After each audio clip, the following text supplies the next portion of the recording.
பாவம் நம்முடைய எல்லா நற்செயல்களை வணக்க வழிபாடுகளை நாசமாக்கக்கூடிய ஒரு பாவமாக இருக்கிறது. அழித்தொழிக்கும் அழித்து நாசமாக்கும் ஒரு பாவம் என்று நாம் சொன்னோமே, இது நம்முடைய அமல்களை எல்லாம் நாசமாக்கிவிடும்.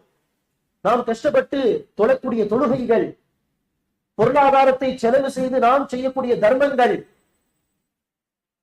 தாய் தந்தைக்கு செய்யக்கூடிய பணிவிடைகள், ரமதானுடைய நோன்பு, ஹஜ் உம்ரா என்று எந்த வணக்கமாக எந்த நற்செயலாக இருந்தாலும் இந்த ஷிர்க் என்கிற ஒரு விஷம் அந்த நற்செயல்கள் என்கிற அந்த சுத்தமான தண்ணீரில் கலந்து விட்டால், உதாரணத்திற்கு மொத்த அமல்களையும் அது விஷமாக மாற்றிவிடும், நாசமாக்கிவிடும்.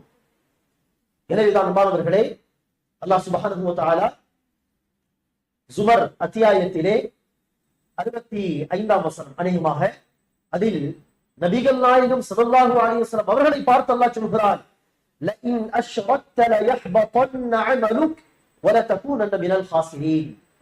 நபியே, நீங்கள் அல்லாஹ்வுக்கு இணை வைத்து விட்டால், அல்லாஹ்வுக்கு நீங்கள் ஷிர்க் செய்து விட்டால், நிச்சயமாக உங்களுடைய அமல்கள் எல்லாமே நாசமாக போய்விடும்.